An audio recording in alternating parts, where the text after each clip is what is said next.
任何低价藏不住。本节目由藏在微信里的同程旅行独家冠名播出。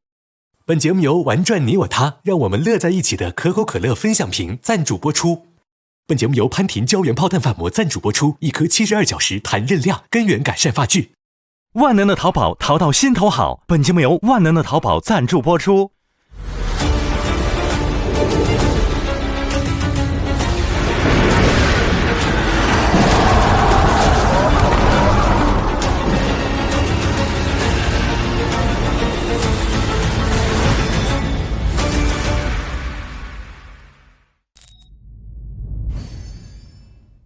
杀戮直播即将开始，杀戮直播，喝一喝，包子，即将被淹死。他想看我们一个个死掉。对。8分糖白汉子豪胜失败，喝你一把金汤勺，即将被强夹死。你们没死。对。帮凶名单，白汉子，你是引诱，和你爸是赌。柯安看是从恶，帮凶名单只有你一个人。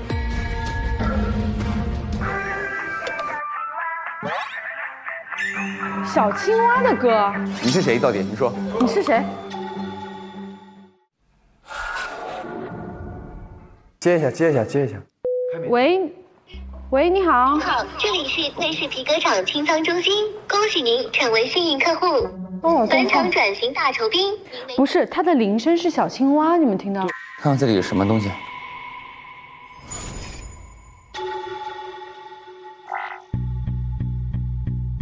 老板，钱收到了，咱们这边等您的安排。有点心情不好，需要通话一下。那是推有福的声音。还有一张。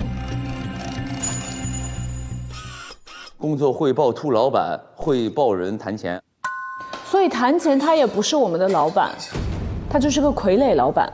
对，安文哲是投资人，谈钱就是个经理嘛。下一个是这是他的常规需打赏监测记录。青蛙爸爸是流量第1，但是死亡。啊？已被老板要求处理。青蛙爸爸是什么？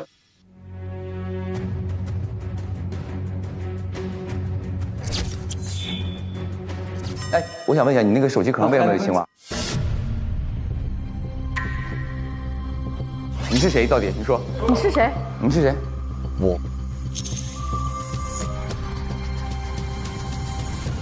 我是青蛙爸爸，我是青蛙爸爸，是青蛙爸爸，我是青蛙爸爸。你是啊？青蛙爸爸。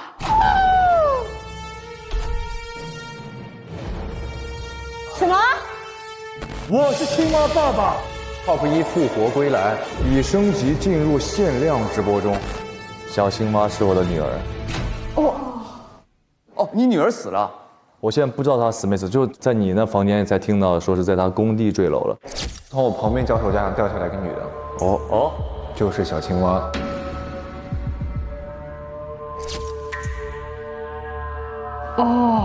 你的印象里她失踪了？对，然后呢？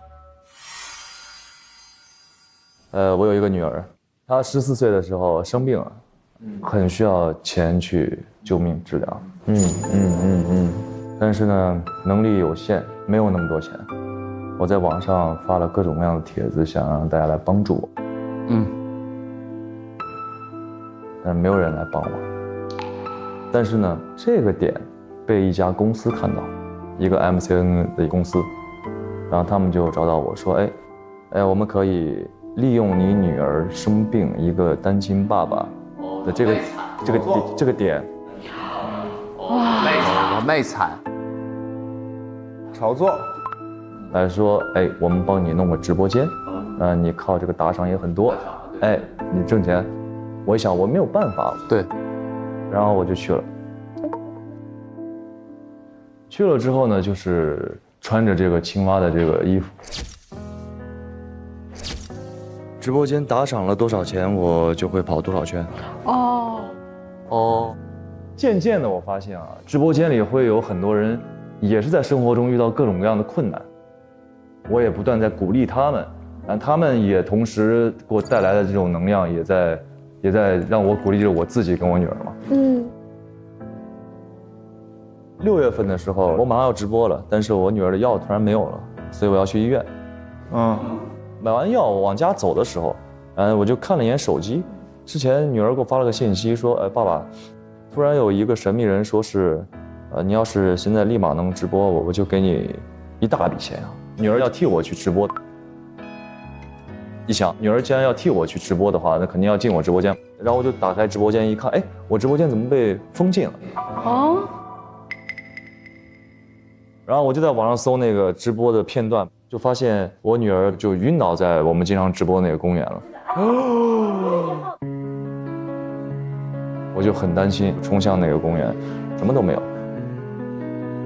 那既然直播被封掉，那我们公司一定是知道这个事情。然后回公司呢，发现公司突然间就人去楼空，就什么都没有了。从此跟我女儿就断联了啊，因为我也需要挣钱嘛，然后又突然发现就是这个公司在招人，招电焊工。那你那个销售冠军那个是你吗？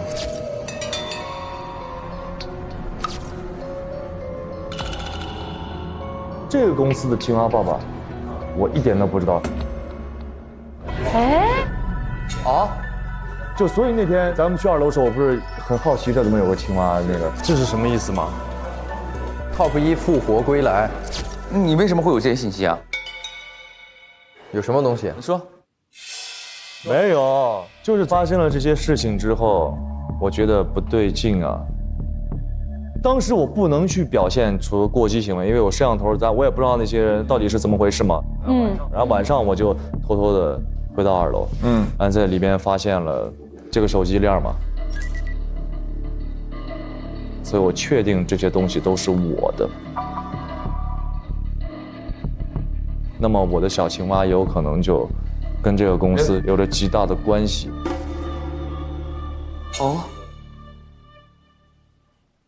这是个退友服的日记本。我好像明白了青蛙爸爸说的话，活着本身就是最大的意义。赚不到钱的主播，安文哲写的是你是吧？他这里面写的就是青蛙爸爸的那碗热汤面温暖了我。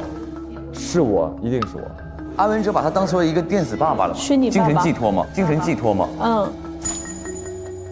安文哲他，来到这儿其实是为了找我。什么玩意儿？但以前我们都不认识啊，他可能是我的粉丝。然后呢，后面那个杯子，这是我的杯子。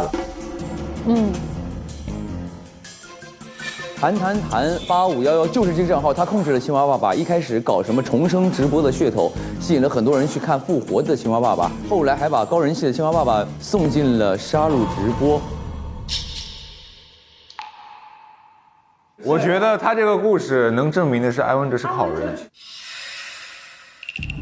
但如果他跟安文哲是好的话，他也不可能杀安文哲。不是，他俩是网友，他不认识我，我也不认识他，只有我穿上那身衣服，他才能认识我。因为在白汉子的意识里面，这姓安的是投资谈钱的人，而且谈钱已经死了，他死有余辜。对，他想要揪出幕后真凶，就是这个姓安的老板，还说我们是一群无知的人，我很生气。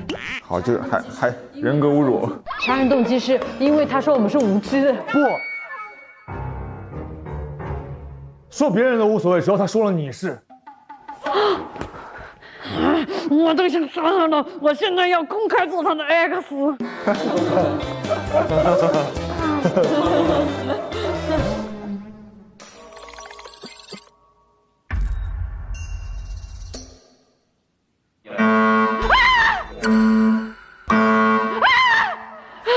你不要搞，哎，怎么了？乱码了？怎么了？什么东西？啥意思？不是乱码。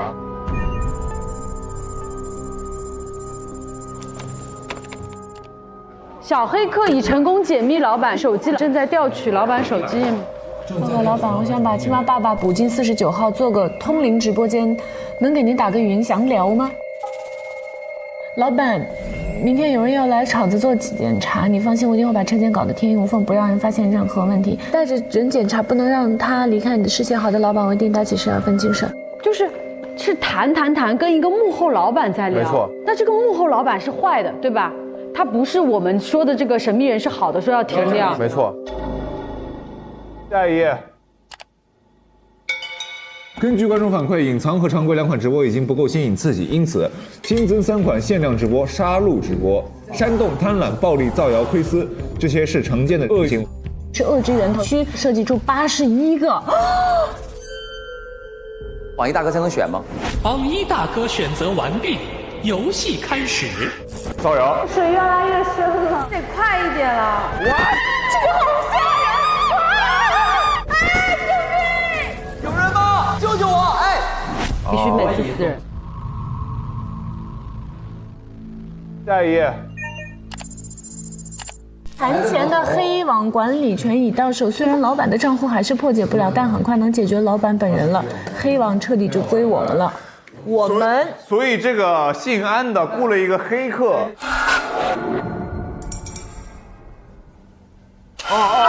怎么了？这是谁啊？安文哲吗？不是。哎，不是你。哎，不是你。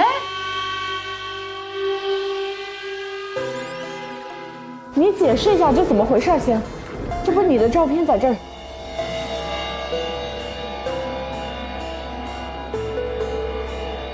他已经坐下来准备如实交代了，现在开摆了已经。我要再用那个眼神看着我们了。不好意思各位，其实我才是这个直播基地的老板。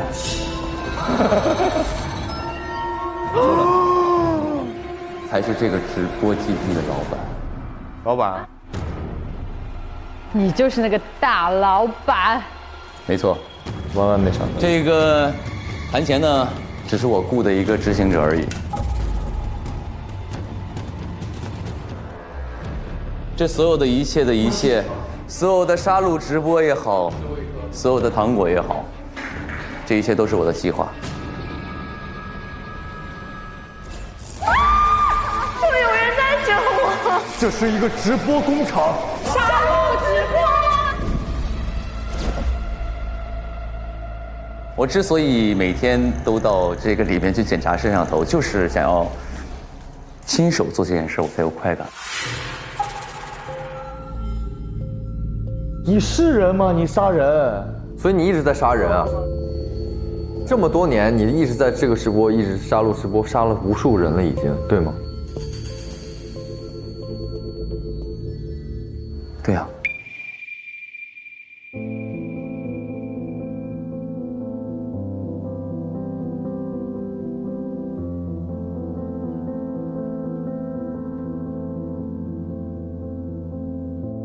你为什么要这么做呢？我只有一个问题：小青蛙是你杀的吗？有一天，谭乾跟我说老板，我们这直播突然出现了一个意外，然后呢，他已经处理好了，告我不用担心。你说他女儿掉下来这事儿是吧？没错，因为我不负责来实行操作，他只跟我汇报工作就可以。就是这样的一个关系。那你跟这个安文哲是什么关系？我跟他不认识，就前一天谭乾他给我发消息，他说老板有人要到我们公司来检查。我心想说那检查就检查呗，但是我们的秘密不能泄露出去啊。然后呢，我叫谭乾陪着他，所以这个安文哲就是昨天来检查的人嘛。但是呢，突然昨天谭乾死了，突然安文哲来了，说我要接管这个公司，我当时就懵了。从今天起，这个推田食品厂就由我接手，也就是说，我是你们的老板。我想说，我才是这个公司的老板啊，他凭什么要接手？所以呢，我在半夜的时候就去到了他的房间，他的办公室，去到他的那个密室里，我看到了这张手机上的消息，他有时间12点38分。有一个他雇佣的黑客说谭钱的这个账户已经解开了。对，但是关于我的账户他还没有解开。他这里写的是，虽然老板的账户还是破解不了，但是老板本人马上就能解决了。是想解决掉你？他想干掉你。他知道你是老板，他知道你是谁。我不知道他知不知道我是谁，但是他来抢了我的公司，这是我的地方呀，他凭什么对吧？所以你想杀了他？没错，我承认我要杀他。所以你的杀人动机就是因为你知道了他想要接管你的公司，你就想把他杀掉，以及他马上要揭露你的身份了。没错。你看看你拿着那个手机那个笑容，下一秒就要拔刀了。你这杀人动机比他还强。而且我跟你说，你最可恶的是啥？你大半夜的还换了套衣服，和大型的风缝。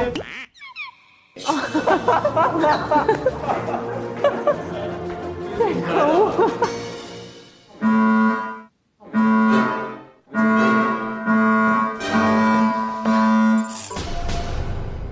哎，等一下，小黑客已成功接管直播后台。全是监控的地方，这些人怎么都没死？他们好像同时画面，原来宁灯泡是幕后老板啊！还是要感谢宁灯泡杀戮直播给我带来了不少乐子，嘎嘎嘎！表面上是小电工，实际是大 boss， 好带感的人设，我去开盒了宁灯泡。哦，宁灯泡杀人的明明是你们！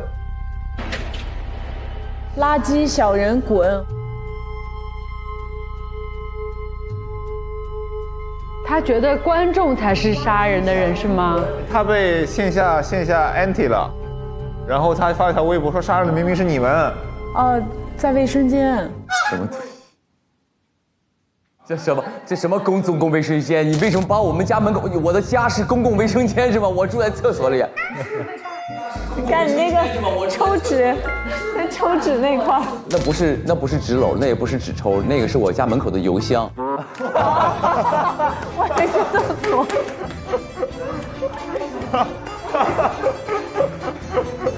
我以为是厕所那种。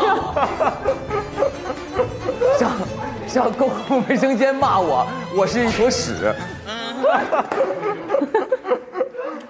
是这样的，朋友们，为什么我要做这个杀戮直播呢？因为我恨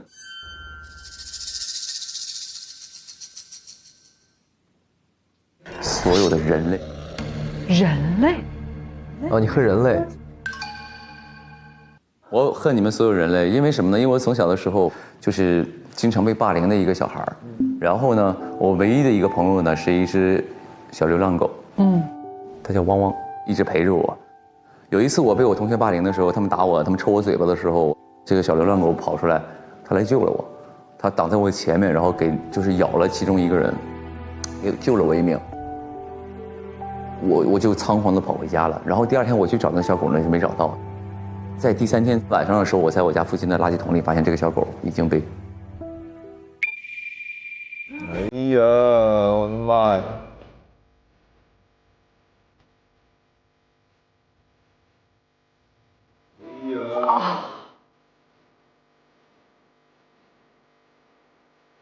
然后呢，我就很想念他，我就很怀念他，我就想说，那我就努力上学，然后成为一个非常厉害的人。我要创造一只永生的汪汪。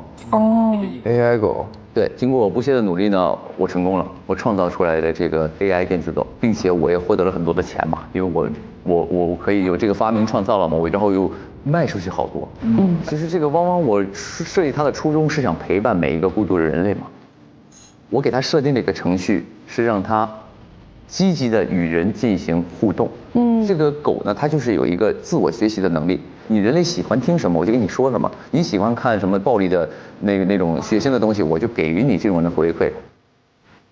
然后呢，突然有一天，我们这个使用这个小狗的一个用户呢，就自杀了。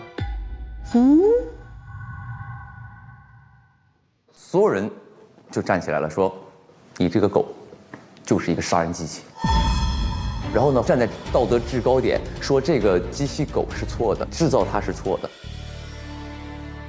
所以你反过来想杀掉人，你要把这些恶回馈给我。没错，所以我把我所有做 AI 赚到的钱，我买了一个公司，要做杀戮直播。那你杀掉他们就行了，为什么要杀我们呢？你们都在我眼里是一样的。那现在呢？有所改观吗？这很难评。万万没想到。等一下，这还有东西啊，7个字母，左3右4。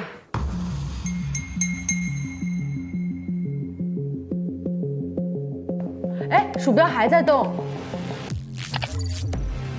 安文哲有英文名叫 Avenger， 复仇者。你们可以叫我安。AVENGER， 打开了。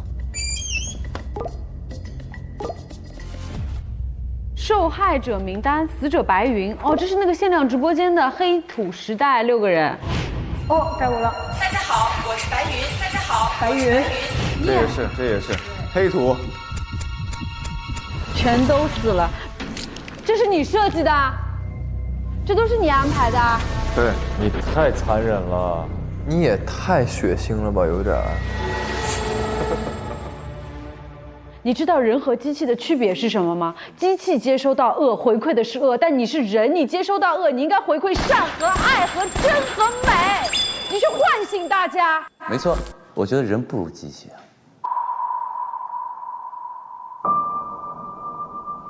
好，我今天就让你知道人和机器的区别。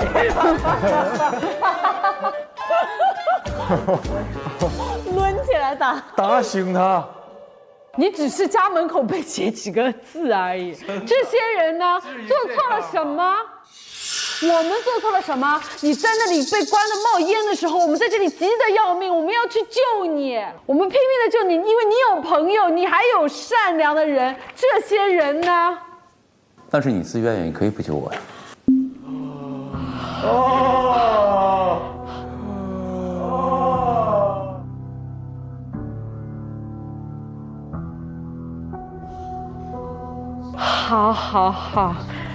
好，出了这个门，你和我就是陌生人。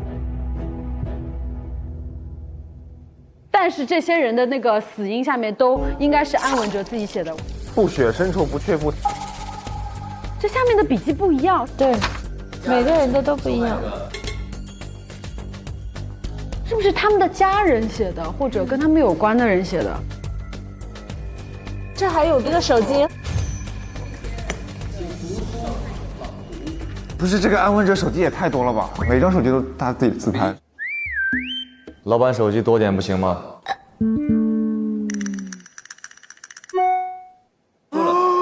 打开了，快，我们破案，快！安文哲他是假扮众筹的500万进来的，然后他就是为了捣毁这个基地。只有焚烧真凶的罪恶，才能照亮受害者的灵魂。你们一定要找到凶手，让这个人也被绳之以法。他把我们6个人安排在那个地方，是想采集我们的声纹，就是声音的特征，声纹来确定我们其中的老板是谁。每人按照拼音读法完整念出以下内容：啪啪啪啪，掉掉啪啪啪。每个人读，每人读一遍。掉哦，就是我们误会了他，其实他不是想杀我们的，对，他只是想找到老板。对，结果他在小黑客发现他是老板之前就被其中的一个人给杀了，然后小黑客最后发现了，他说宁灯泡背后还有一个人，这个人更加神秘，查不到任何信息。宁灯泡背后还有一个人，那这个人不是显而易见？因为只有一个人的故事没说了。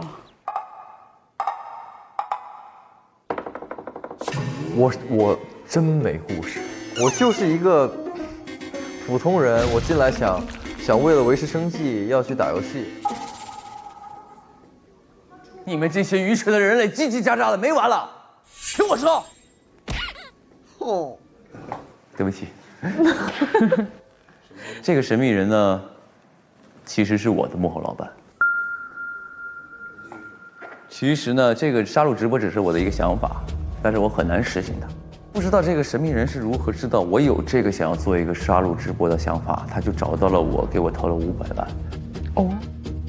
包括他还帮我实现了一项东西，就是什么呢？就是每一次杀戮直播都会死人嘛，最后的尸体帮你处理。没错。清道夫。那个人帮他善后。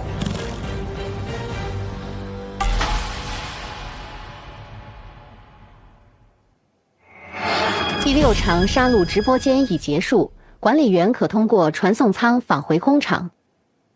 走吧。线索都放箱里了。天哪！接下来将进入 X 确认环节。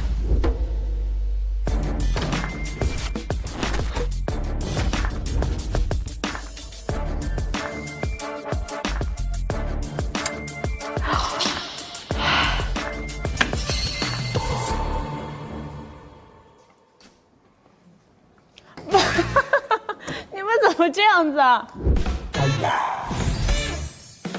啥意思啊？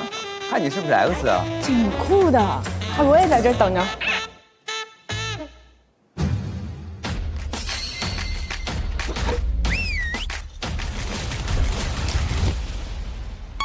清白2字写在我的脸上。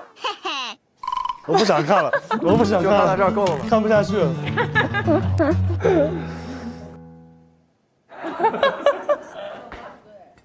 为何？你笑啥？你笑啥呀？笑啥呀？我看他好笑，我看他好笑。他觉得你好笑。你们都笑我，偏偏我最可笑。没办法，我看了就想笑。好了，别开玩笑了。发生了这么多起命案，还在说说笑笑。灵针起手，太吓人了！说笑话最多人就是你，就把他绑起来出戏吗？都给我坐好！我说能下来吗？好怪啊！他们2个人什么？捧场吧，捧场。我们好像在寄宿学校被老师吃完饭批评。我希望每一个人的表达都有主谓宾，谁什么要干嘛。我害怕他杀我。你怎么知道他要杀你呢？我就是觉得那4种死法是他想要杀我的方式，我觉得这事儿不对劲。可是那个漫画卡片有我们4个人，我们4个人都活得好好的，你凭什么会觉得这个漫画卡片一定他就会？因为我在发现的时候，我只解开了我自己的，我只解开了我自己的。牵强都可以跳舞了。看到了。我要发表意见，可以吗？啊，请说。好的，哪怕他是凶手。不要再这样假设了，好吗？我都不忍心投他，为什么？我还记得刚才的时候，在泳池那个环节，我要逃脱的时候，我说你先上去，弟弟。他说不，哥，你骑我背上，你先上。我驮你吧，没事，真的吗？试一下，可以。他就当时那一下让我就瞬间感动到不行，所以在我心里，我对他就是一个。那这样，那这样这一局咱们就全投你。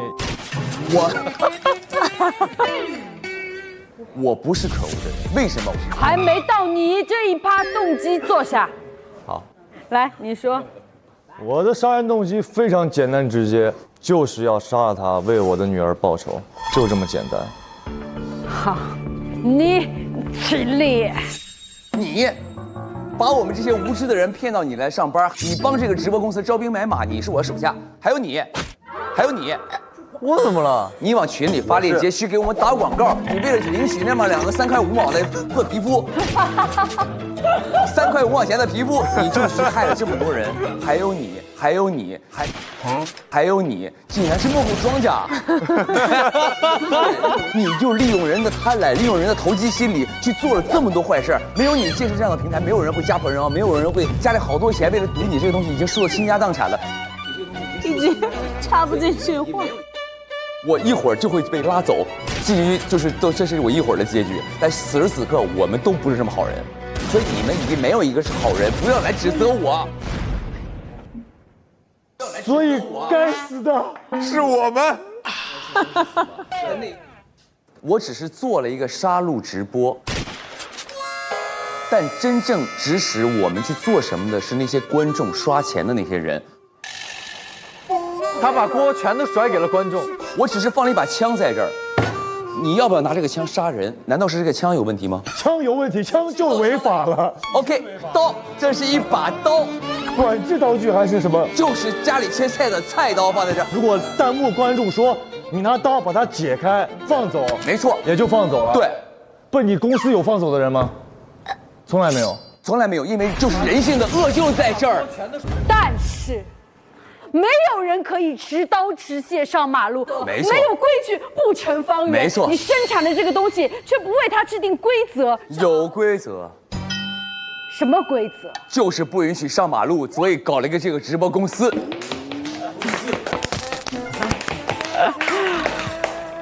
好，我只有一个问题，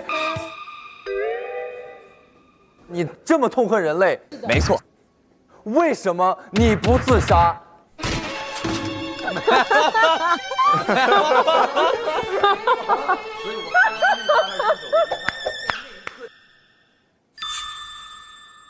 你把一帮人骗到这里边来做直播，你明明知道直播是什么样。我那会儿不知道这是直播工厂，我那会儿只知道这是推田食品厂。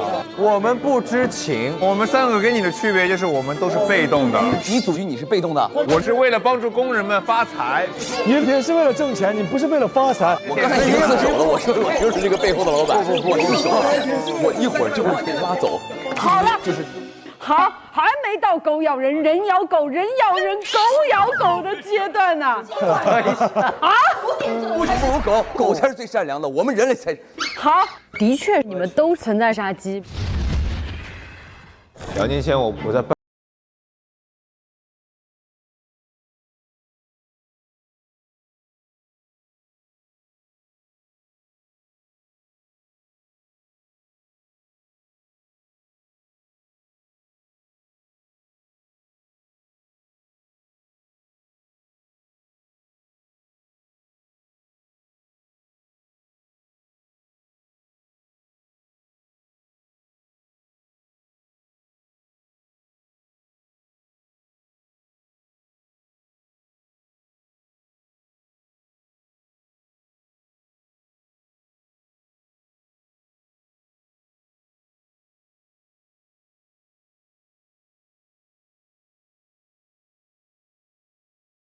地方呀。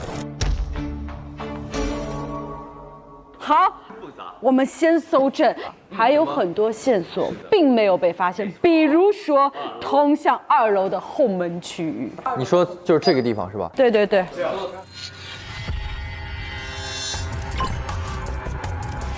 我们得去看看有没有什么发现。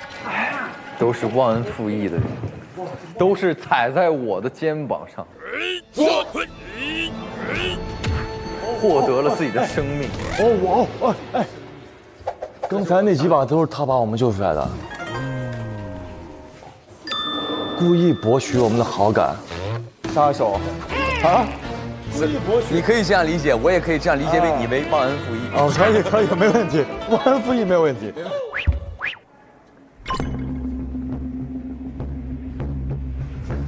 哎，这什么？哦，一把刀。哦，这不绑我们的绳子吗？哎，是。绳子是你绑的我们，你来过这里啊？我就去看我们的那个车厅大门，还有这个工厂的后门。是不是有你一个人来过这儿？哎，我来过这儿。你为什么来？晚上我就偷偷的回到2楼。我去2楼的时候，我经过这儿了。啊，那就也算他一个好了。这里面有一个特别重要的东西。什么？就是这个新风系统。新风系统开启后可以进行全工厂空气循环，从这儿下药，在这儿如果下了迷药，可以把整个工厂的人全都迷晕。哦，你把那个里边扣一下，拿。朋友们，看，哎，迷庸了，对，迷庸了。滤芯里面有个迷庸了。哎，朋友们，安全火柴点的，那个黑色胶带是什么东西呢？不懂啊。这里面写着超强粘力，杀人手法，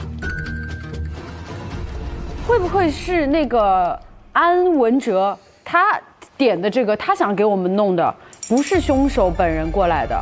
那就是有一个问题了。这一切如果是安文哲做的话，那个凶手一定得知道安文哲这个计划。没错。要不我们上去看看呢？好。那还有啥？再看看。就我觉得还是得再仔细找找。你什么身份就要找？对啊，你什么身份啊？我是一个公民的身份。这些都是你们早上翻那个东西。哎，绳子这怎么会有绳子？哎，有个遥控。哎，哎，这不是1楼他办公室里的那个吗？拿出来，都拿出来。这里有东西，等一下。哦。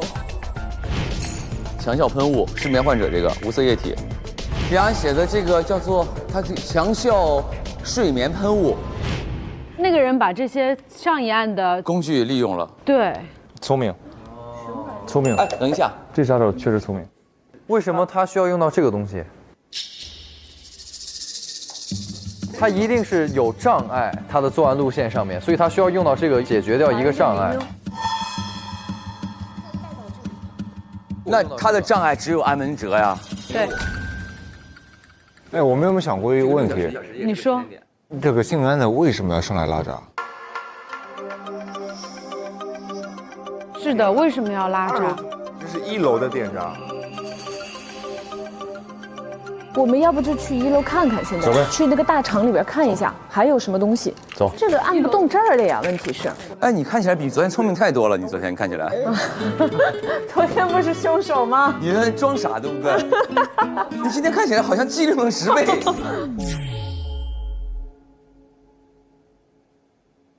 哎，我们今天早上是什么时候醒来的？几点钟？8点醒了。那个迷药是几个小时？还是6个小时？所以有可能2点我们闻到了迷药。接下来就是时间线的问题了。来，我应该是第一个，15到30。几点？15到30。12点。26号凌晨。你去了他办公室。对。然后你几点去后门查看了呢？20的时候。12点20的时候。你看，我在15到30这个期间，我花了5分钟时间在他办公室，又花了10分钟时间来这个前门看，来那个后门看。后面你就一直待在房间里，没有出去过？没错，没有再出来过。OK， 好的，你的时间很清楚。你呢？您12点35的时候就去了老板办公室，搜了一遍，什么也找不到。然后呢，就在38分的时候呢，发现他手机来了个消息嘛。谁的手机？安文哲的手机弹出一条消息，就说小黑客发给他的嘛。然后我照完之后，我就想说，原来他想夺我的这个财产，好，我要回去想想怎么杀了他。于是呢，我就在38分看完那个消息，拍完照之后，40回到我的配件间里。12点40。对，12点40。哦，你的杀机又重，出现的又早。12点15分的时候，我在宿舍呢，当时一直在宿舍，之前也在宿舍，我看到他出去了，然后15分钟之后回来了，就跟他的时间是吻合的。对。然后12点45分的时候，我准备去那个直播间看看。那12点15到45之间，你一直在寝室？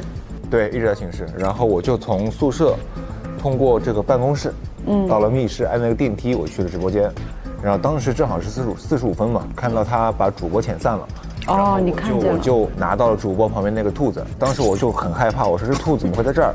我想找到那个直播人员是谁拿到这兔子了，我就又回到了办公室，我想找那个直播人员的名单，但没找到。然后在密室里发现了那个箱子里那张半张纸，就是那个血海深仇那个。当时我就害怕，我说这个是不是回来寻仇的？你一直在害怕。对，就是这样。几点回的寝室害怕呢？45分是上去的，55分我就回到宿舍了。我当时就一直10分钟来回就10分钟，你的时间是吧？对啊，55分我就回到宿舍，然后特别害怕，然后1点15分的时候我就从宿舍出来，我在走廊上。1点15分又出来？对，1点15分出来，走廊上打电话给我老师傅了。这是我说的那个电话。没错，这是我的时间线。那这个把你排得很干净，因为你如果1点15分才发现你的杀机，到2点，他就要点那个香把我们迷晕了嘛。对啊，你来不及准备。凭什么来不及？没有凭什么，只是我这么推测，你可以。这么推测就不对。好的，下一个那个白说自己的时间线。我1点钟去了2楼。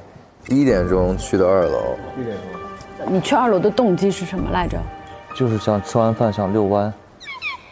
这个动机就突然去了2楼，因为咱们之前去的时候，我看到了青蛙爸爸，因为我知道青蛙爸爸是我自己，我有那么多摄像头，有那么多人，我不敢当时表现，所以我要到夜深人静的时候，悄悄摸摸的走上去，然后去查看一番。明白。1点09，拿着玩偶回到了我房间，然后呢，玩偶里边就发现那个手机链什么，确定这是我的了嘛？然后我说这必有诈，然后我就要去办公室里边再去看看。几点去的办公室？1点10分就去了办公室，然后就发现了关键性交给你。这个老板他就是杀了我女儿的人，所以我一定要干掉他。所以你的杀机也是在1点10分才出现啊，那就不存在什么这么晚发现杀机，不可能，因为你们都是很晚。对。很多人凌晨的时候看这时间线都在工厂大厅行动过，所以肯定留下了点什么。对，那我们再来找一找看，他们还留下了什么？是谁？是谁留下的东西没有被发现？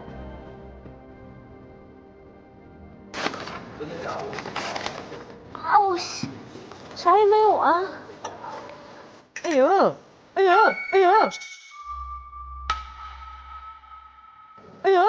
有个鞋带。啊！你好厉害，是都有吗？真的假的？这是绿萝的种植方法吧？都有鞋带。哎，这是什么？录音笔。这么大个东西。厉害。长按开机。喂，我少了些东西，好像是有人发现了什么。还是如期进行。现在工厂里只剩他们6个，我2点用草本迷药迷晕他们。2点。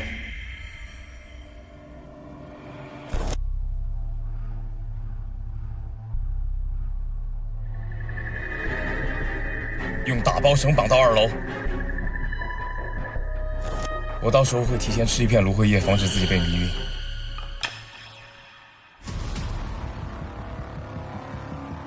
无论如何，都要进行杀人的直播。这通电话里面对凶手来说最有用的信息是芦荟。看一下哪个芦荟被切过？有切过，掉过一段。很明显就是凶手听到这个东西，知道了计划，知道芦荟叶可以防止晕，含一片在嘴里边，对，就在床上装晕了。然后他布置好了那个现场，他就跟着被绑上去了。然后我们醒来的时候，他也是假装醒过来的，其实没有晕。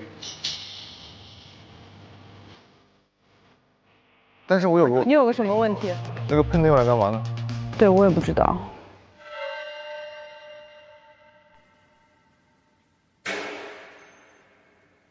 没有别的线索了吗？后门和现场我们还得再看一看。对。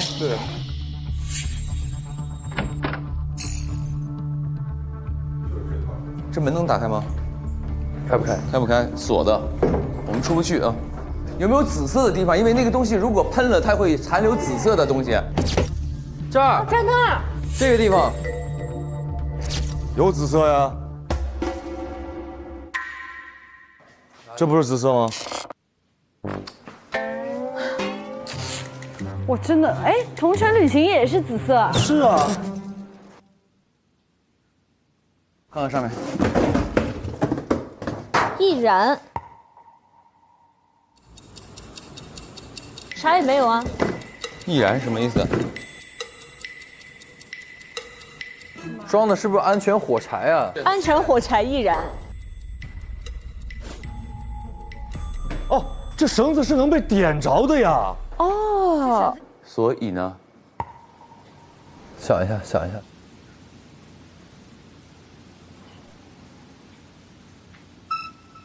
少了，就擦火柴的那个。哦，那个被撕掉了。那个火柴盒里还有那个摩擦那个纸。对，10支一盒嘛，这是9支，也就是凶手拿了一根火柴，把这个盒撕了。机关。哦，我知道了，有可能是他把他，比如说这样的话，我们刚说他提前把那个喷晕了，放在那儿就 OK 了，他把它绑在那里嘛。哦，电的时候。那这个黑胶圈还没有，超强粘力不知道是干嘛的。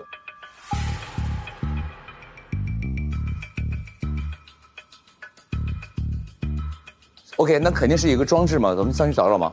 好，是这意思不？对，应该是。如果是这样的话，看他手腕有被绑的痕迹吗？手腕没有啥被绑的痕迹。哎，怎么了？扳手上面有烧焦的纤维的痕迹。哦。绳子绑在上边。哦。那绳子怎么烧呢？想想，他如果绳子一烧就跳闸是吗？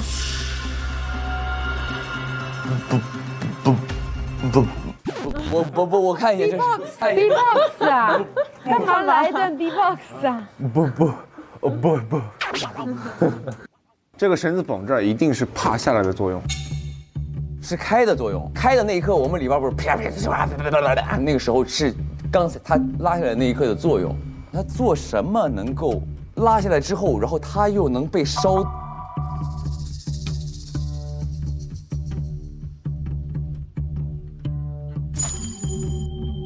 喷雾它的作用。哦，我知道了。你说，我们出门的时候，其实我们只看到了那个门在动。对。哎，那怎么了？有人在敲门。它其实是这个尸体，它被电的时候它在动嘛，说明那时候尸体是活的。我们一直有一个误区是，它在动的时候是它刚刚上来。其实如果可以把这个给去掉，对呀，他一直在这儿，他一直在这儿，他是被迷晕了。他在这儿的时候没有死。我们刚刚踏出来的时候，他这个电闸啪一开，就是被迷晕了，他被电了，他也会动。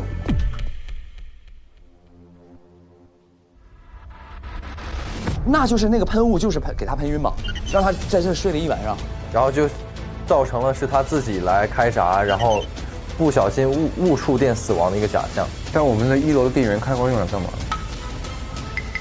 你再看看。我觉得可以看看，检查一下那个门把手有吗？没有。这儿，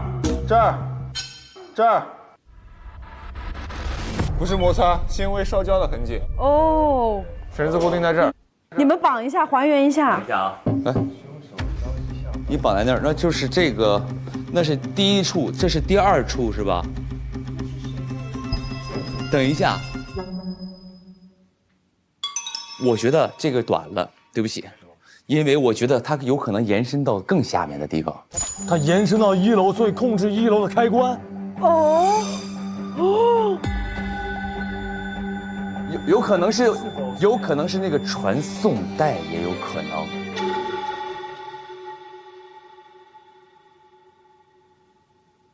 为什么是传送带？因为它一摁开关，那传送带开始运作，就可以把绳子拉动，这个电闸就会下来。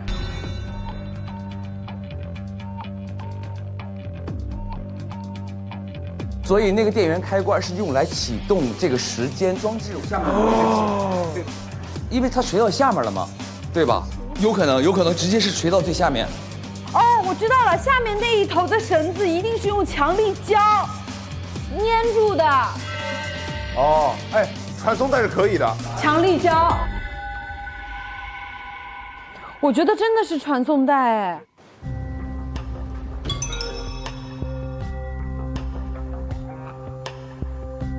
哎，大力金，是，是，就是这个，就这，哦，牛，太牛了。但是现在那个绳子是通过什么手法消失的？它怎么引着的？这个火柴和那个擦炮那个东西，我们没有找到，现在对，没有破解它。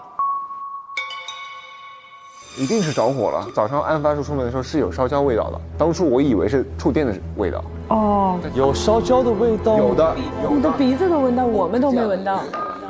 绝对有。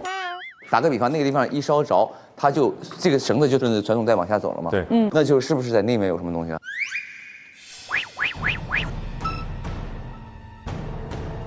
哦，在这儿，哦，在这儿，什么？哦，哦，在这儿，啥呀？大哥，他把它贴在这里了。啊，摩擦火柴啊，他把这个贴在这个上面，火柴这样。然后这个东西，对，对，走过的时候起火。这是天才吗？这个人这么聪明。等一下，我觉得他是天才，我最好他现在就出来认这个天才这个名讳。我认啊！我觉得是我干的这事。不，我认这种事情。我认这种事情。行了，破案了，破案了，破案过程破案了，没问题，非常好。一定是这样的。就还原了这个案发现场，然后呢，是谁干的呢？我已经锁了。你锁谁啊？至于我锁谁，我现在还不想透露。回前厅吧，回前厅吧。还原一下杀人手法吧。首先我们发现了一个喷雾，对，然后发现了一个1楼总店，然后在那个密室里面发现了很多绳子、火柴、胶带，其实都是凶手作案的工具。然后凶手呢，肯定是听到了这个录音。现在工厂里只剩他们6个，我2点用草本迷药迷晕他们。知道了被害人的一些计划，他想利用这个计划来杀掉被害人，但同时也让他自己存在在被绑的那个直播间里面做一个不在场证明。所以他首先把被害人给迷晕了，放到电闸的旁边，制造了一个意外死亡被电死的现场，然后他用绳子把那个电闸给捆上，拉到了楼下，贴到了传送带上面，然后把火柴贴到传送带旁边。在我们醒的那一刻，利用1楼的电源开关开电，绳子被传送带的力给拉下去，关了电闸，同时绳子自燃。然后同时被害人当即被触电，他开始发生抽搐，我们就看到了我们睁开眼看到那一幕，一边抽搐一边有火柴燃烧的味道，制造了这么一个假象。是的，非常不错，我觉得这个能推出来真的很厉害。警探，我现在有一个方法，直接锁凶。那个遥控器，对吧？是车指纹，你不要告诉我。没事，继续。好，开个玩笑。但的确是那个遥控器，昨天还是没有电池的，今天就有电了。谁是玩弄电的人呢？配电接。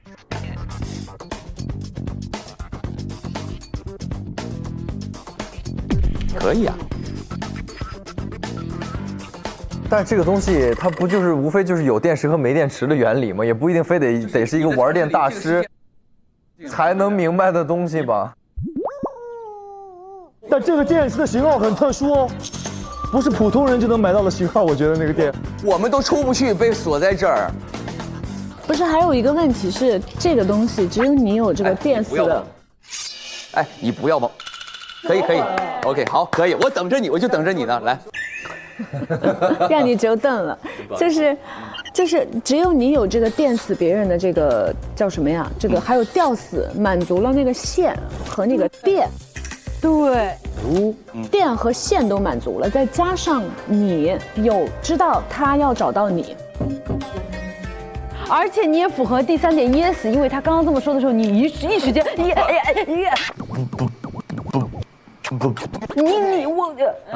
好，你非常符合这3个字。这个是很离谱的一件事儿，你知道吗？为什么？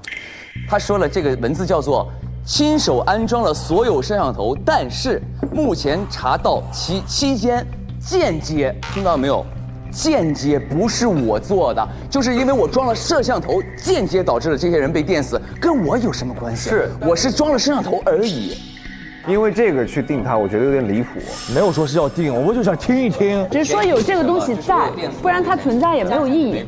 加重了一层嫌疑。你是这里的 boss， 这里东西都是你设计的，所以你更容易像是会听到这通电话的人。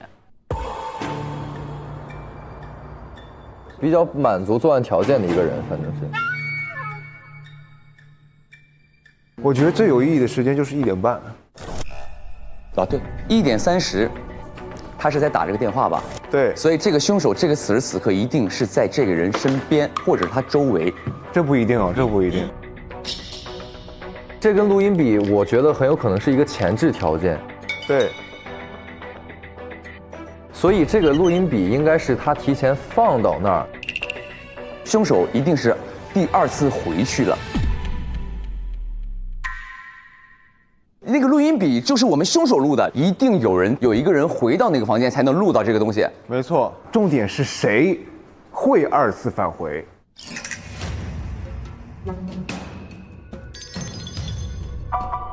每个人不都会吗？不是4个人都会啊，不是4个人都会啊。按照我们的时间推理，他15分到30分游走了一圈回去，拿了个电脑。他的初衷是啥？初衷是要逃出去。他为什么要2次返回？他看到那些卡牌了，他以为那个姓安的要杀他了。对，一个正常人，一个人要杀我，我还要去找他。安安静静看完了那个卡片之后，就再也没出过宿舍。他是这样的逻辑。OK， 所以他没有理由2次返回，他跟我是一样的。哎。你为什么没有理由2次返回？因为我15分打了电话，老师傅那边得知他要追杀我，我才确定这个人就是那个姓安的要来杀我。我当时那种心理，我怎么可能2次返回去迎头撞他呢？就是害怕，我就是害怕，那就蹲在宿舍里害怕。对啊，我实话实说，我就是害怕。那他会不会来宿舍里直接干掉你呢？那我也不会主动去找他呀。我觉得贺说的有道理，是从杀鸡出发，到底他是要躲着安文哲，还是要追杀安文哲？那你要是这样，我就是要杀他。对啊，对啊。所以按照动机来说，是锁在你们2个人中间，你和您。你说排掉我们2个，但是锁他们2个，但我觉得宁哥嫌疑很小。你不要认为你保了我，我就会保你哦。不是你听我讲，你先听他讲，先听他讲。他如果听到了1点30分那个录音，他一定会知道一个信息，就是说这个姓安的要把我们送进杀戮。不管这安死不死，只要我进了这个杀戮，我的身份一定会被识破。那他的目的不就是保住自己的身份吗？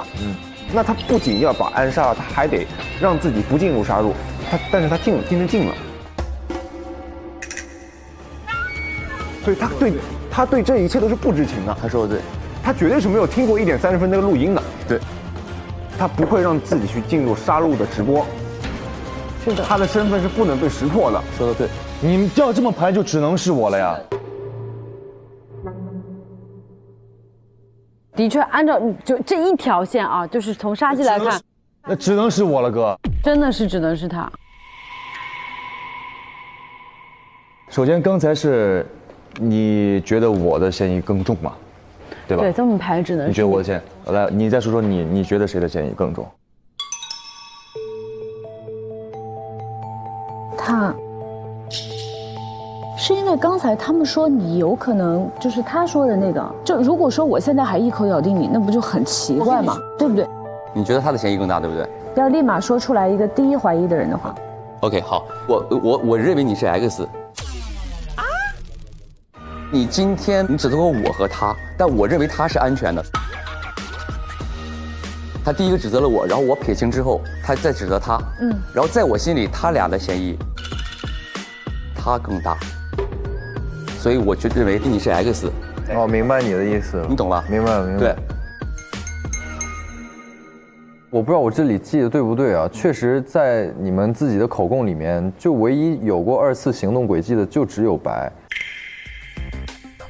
我1点钟去了2楼，1点09拿着玩偶回到了我房间，玩偶里边就发现那个手机链什么的，确定这是我的了嘛。然后我就要去办公室里边再去看看，1点10分就去了办公室。没有啊，他也有啊，他在1点14的时候出门了。你出门干嘛了？打电话给老师傅。特别害怕，然后1点15分的时候我就从宿舍出来，我在走廊上，走廊上打电话给我老师傅了，我在走廊。白的2次这个行动都是为了去调查这个人，第一次是2楼看直播间，第2次是直接去到办公室，有很明确的调查意图。对，调查意图，这2个人嘛。我刚才突然想到一个东西啊，就是这个凶手他一定是2次回到现场。对 ，OK， 我们从动机的角度来说，我不会回到现场。如果我回到现场，我只有一件事情要做，因为我已经知道他要杀我了。那你就杀他了。我就杀他了，所以我绝对不会2次回到现场。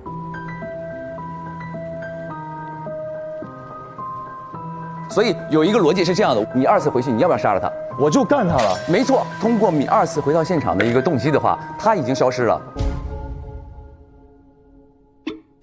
你在帮他排清？没错，他已经清了。啊，他不是凶手，我能感受到他不是凶手。未必。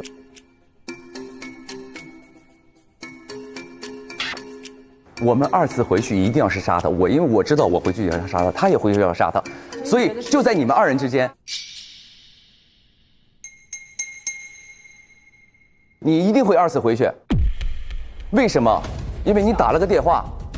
那个电话里那个师傅，我说最后一遍，我打了个电话。那电话里说什么？我是意识到安是要来杀我的。那电话里的原因是什么？原因是老师傅，有没有看见一个人来工地上找我？然后那个老师傅说有一个鼻梁上左边有痣的人，就是安文哲的长相。我就意识到那是安文哲来调查我，他知道了我当时那个女孩掉下来的时候我在旁边，他要杀我，他可能来报仇，所以我怎么可能迈得出这个步子到外面来2次行动呢？你刚才说的是左边鼻子有痣，你是不是要回去确认一下他左边鼻子是否有痣这件事儿？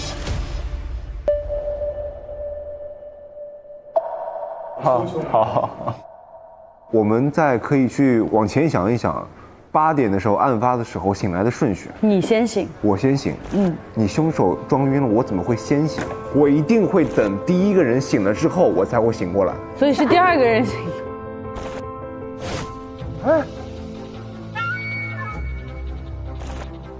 我是第2个醒的吧？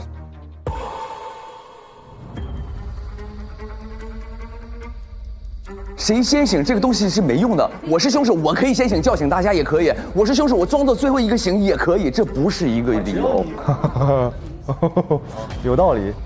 现在其实我们3都不干净，最干净的是他。谁是凶手？你觉得？我本身我自己知道我不是凶手，白肯定不是嘛，我能感觉到他不是凶手。就在我心里，你们2人是嫌疑最大的，所以我开始的时候，我认为他的动机最强。刚才的游戏也好，他是最先逃出去的，所以就在你们2人之间。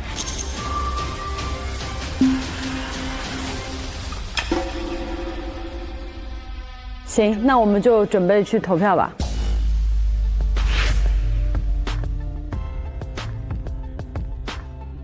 我怀疑的凶手其实就是他会存在一个前提条件，就是他要2次返回现场，所以这一票投给贺。 2次回到办公室去听到那个录音的人，我觉得只有他。作案过程就是将计就计，真凶人选是。我觉得他就是为女报仇。我投的真凶是白汉子。锁凶的范围放在了2个人身上，一个是白汉子，一个是贺泥巴。真凶人选锁定的是。 我是8分糖，我选择。今晚我力保他，今晚你力保他，到底谁是大傻瓜？好，到底谁丢脸？我保他，你保他，到底谁是大傻瓜？最后是看看，咱们都去看一看。不会了，不会了，不会了，不会了。藏在微信里的同场旅行，硬核低价藏不住。接下来进入同场旅行真相揭秘时刻。 我真的紧张。没事没事没事，不要紧张。今天的案件中，嫌疑人有白汉子、贺泥巴、柯安看、宁灯泡，其中有2个人获得票数。就是白跟贺嘛，就我啊，是吧？对啊，只有咱俩了呀。说实话，老姜，你今天要是凶手，你发挥的也很不错。我很纯。他今天玩的挺好的，他今天玩的太好了。我投的鹤。小 X。啊，真的假的？你真投他呀？看着吧，你看着。好好好。现在又什么东西啊？他投了鹤啊！你为什么要投鹤？你没投鹤吗？我投了鹤啊。对啊，那你不应该开心吗？他跟你票一样啊。哎，对啊，对啊。不是，但是在我心里他是 X， 他是 X 啊。X 为什么要投鹤？他们俩，你怎么还觉得我是凶手？哎呦我的妈呀，我的天哪！难道你不是凶手？我当然不是了。咱等最后宣布了再看，好吧？哦。获得票数的就是白汉子和赫尼巴，他们获得的票数是哇，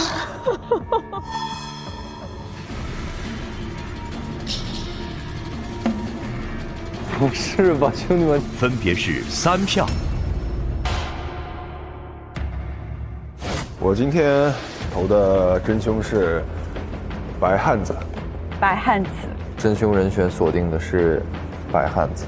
真凶人选是赫尼巴，这一票投给赫。我选择赫尼巴。分别是3票。什么？分别是3票。平票。那咱们赢了，咱们赢了。平票，好人赢了。平票就是好人赢。在平票的情况下，凶手输。无所谓，无所谓，我是好耶。你耶什么？好人赢了，我是好人，我就知道我赢了呀。平票的情况下，投对的玩家获得金钥匙。啊？什么玩家？投对的玩家。哦，那这个机制是对的，还不能躺赢啊！你说不定投对了呢。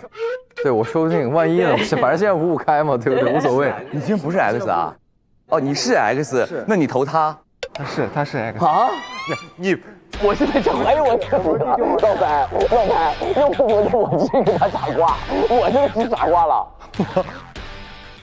接下来即将公布真凶人选，真凶就是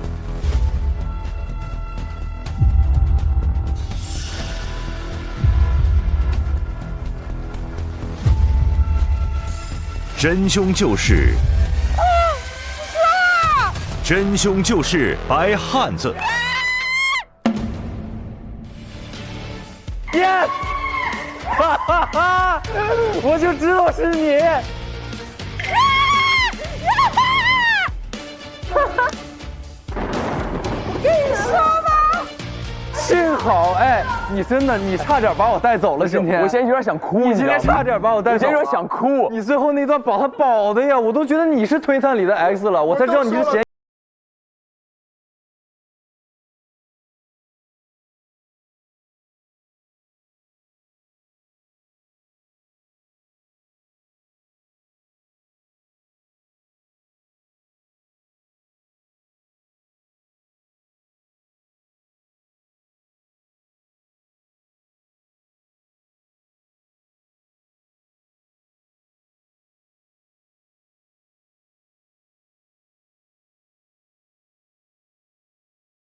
等一下，我突然不认识这个人了，我一回去给他微信拉黑。我觉得我是傻瓜。你也不行啊，你啊。对啊，我是不行啊。抱歉，让你说了，抱歉。接下来，我们请白汉子公布本期是否有 X， 并且 X 是谁？哎，是八姐吗？是她吧？来吧，你还在。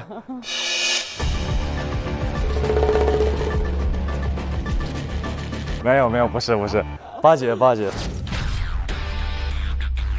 你们两个真的二搭呀！今天是我就是为了让大家觉得不可能，完全没往那里猜，玩点这种小聪明，但是完全好像没啥用，没啥用。OK 了，家人们，非常圆满这一期。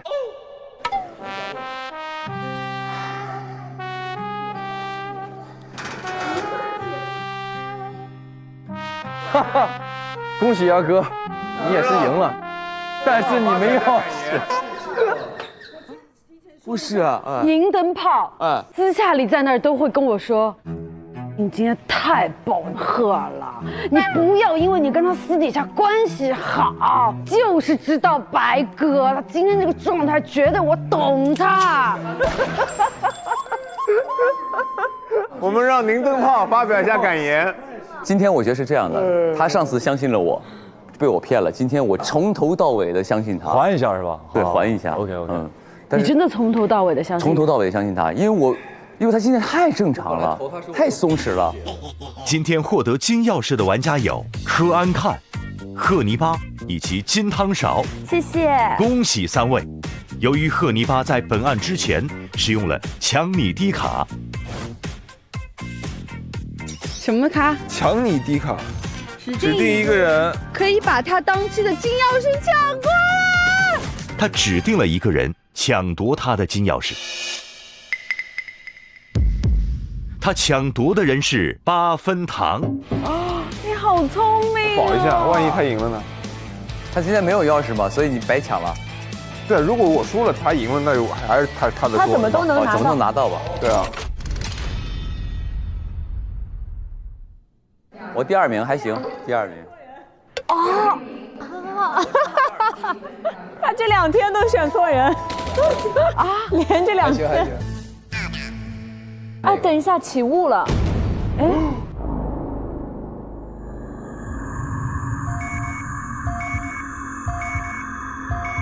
他眼睛出来了。哎，40小时过去了，你们还记得自己是谁吗？是谁？我是金汤勺啊。我是宁灯泡。我是8分糖。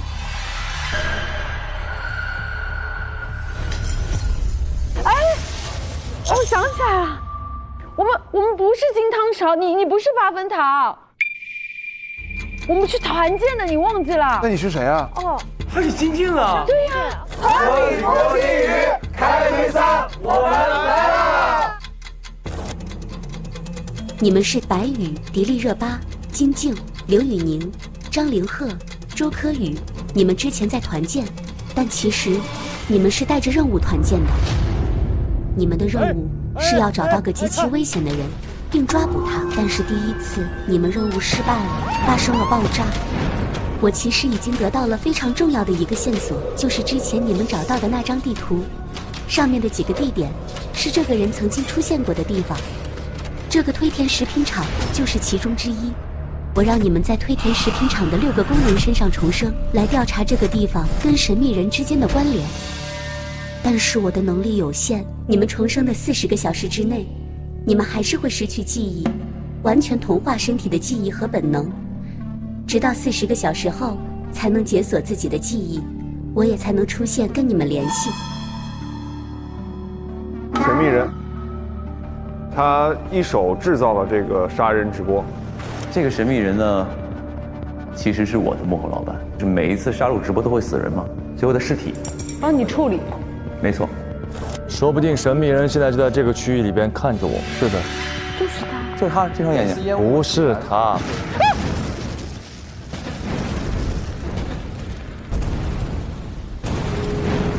哎呀，忘记说了，这几个地方都被安装了炸弹。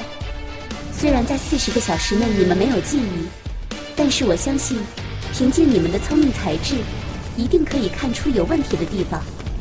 如果能够在40个小时后回忆出这些奇怪的地方，并且拆弹阻止爆炸，你们能救下不少人。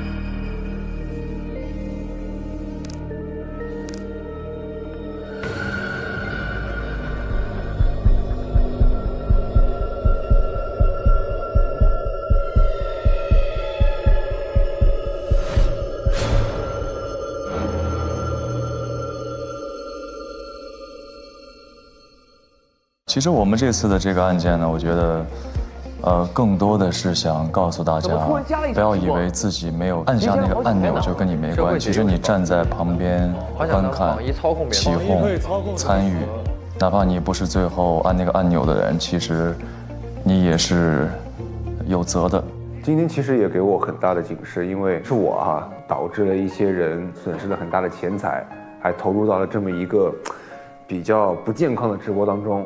所以在现实生活中，我觉得一定要去学会甄别自己的行为到底会带来什么后果。比如，在故事里，我扮演的角色柯安看，就无意中成为了非法直播链接的搬运者，间接性的成为了非法直播犯罪的帮凶。虽然柯安看是无意的，但是却在无形中助长了罪恶。我觉得就很像那句话吧，就是勿以善小而不为，勿以恶小而为之。就是有的时候你的一个举动，或者说你贪图私欲的一些想法，可能会危害他人的，大了说就是性命吧。所以我觉得不要觉得自己做的只是一件小事，但是它可能会像蝴蝶效应一样，可能会波及到更多人的生命，更多人的安全。我们作为好人，千万不要被恶给吞噬。就像本片中的宁灯泡，他自己本来是一个好人，他发明创造，可是呢，他也被黑暗吞噬了。我觉得有很多东西，就一处像光明的太阳，我们被温暖；一处像黑暗的黑洞，我们被吸进去。我们永远不要成为被吸进去的那个人。当然，也想跟宁灯泡说一声其实很多人都会遭受一些不好的遭遇什么的，但是希望大家都能够用一种正向的一个东西来回馈这个世界吧，而不是说泼来了脏水烧开了泼回去，那你就跟这些泼脏水的人成为一种人了。就是人最可怕的就是自己变成自己讨厌的那个人了，所以希望还是要心中充满爱新奇直播的话呢，能够吸引眼球，得到流量和关注。但是我们说这也是个双刃剑，有一些新奇主播，他只要不违法违规的话，那么他能够丰富我们的网络文化的内容供给。但是另一方面呢，有一些就像是低俗的、打擦边的、残忍的、令人不适的，那么这个就触犯了法律的红线底线，构成了违法或者是不良的信息，是需要进行防范抵制。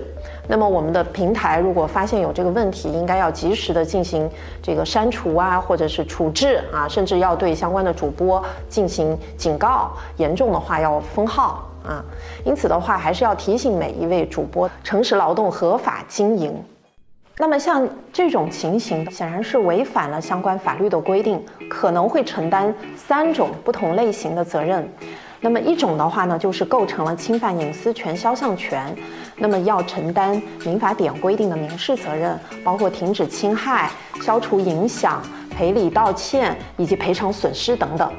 那么第二种情形的话呢，是可能会违反治安管理处罚法，因为偷窥、偷拍、侵犯他人隐私的话呢，可能会被处以罚款，甚至是行政拘留的行政处罚。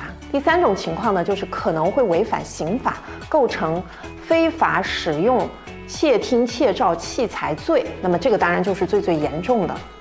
那么普通的民众如果遇到这种情况的话呢，当然要大胆的拿起法律的武器来维护自己的合法权益。一种的话呢，当你觉得个人隐私受到侵犯的话，你可以报警。那么第2种路径的话呢，你如果有相关的证据，也可以到法院去提起民事诉讼，主张自己的隐私权等等受到侵害。海盗公馆是有一个传奇女海盗推三娘的祖宅改建而成。我知道那个推三娘，然后不该说的别乱说。来对下钟声，参展者们将复刻推三娘与大海的传奇共鸣。让我来看一看各位穿的跟当年像不像？我们跟当年有啥关系吗？沉浸展览一旦开始就不能停止。公馆噪声严重，这个展很安静。我们都觉得吵，其他人觉得安静。哇！我们走的时候，老板还在那个屋里，也没过一会儿他就走了吗？他走之后，我们又试了一会儿。不对，我都忘了，我很害怕。白纸画好像又想起了什么 ，In-Rap 神魂颠倒。哦，这个岛就是神魂颠倒。同款海盗服，各位穿的跟当年像不像？思了？他想让他死在水里。船长开船之前就知道似曾相识的作案手法。蜡烛都亮了，沿着蜡烛走，我们要上船了。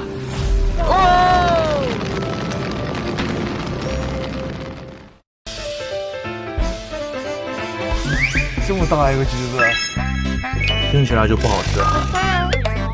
是你吃的吗，盖面？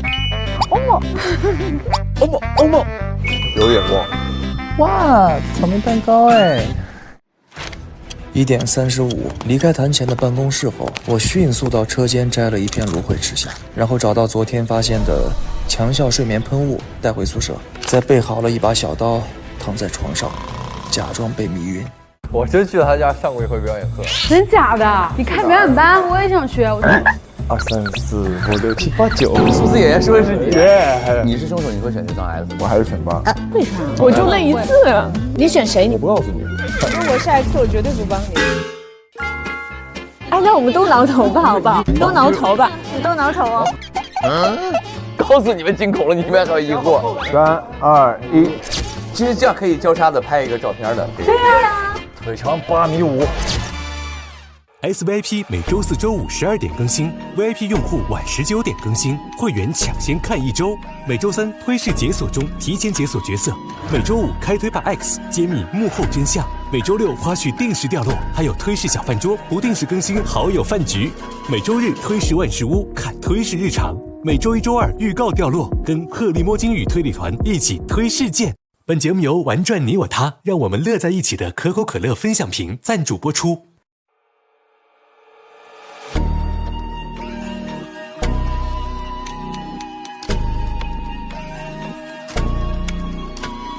又开始念问号，开始推理吧，一起推图不多，来自于家生活吧。龙武器，童子衣，推着笼罩迷局里，烛火灭。画中影，王者再度睁眼睛。上微博参与开始推理吧话题讨论，分享你的开推观后感。更多精彩内容尽在新浪娱乐微博综艺、新浪综艺。上知乎搜开始推理吧3，和知乎答主热聊精彩内容。上新浪新闻客户端搜开始推理吧，看节目更多精彩内容。话筒给你，大胆开麦，关注文娱 Talk， 解锁更多文娱内容。看新闻用 Zucker， 关注最新节目资讯。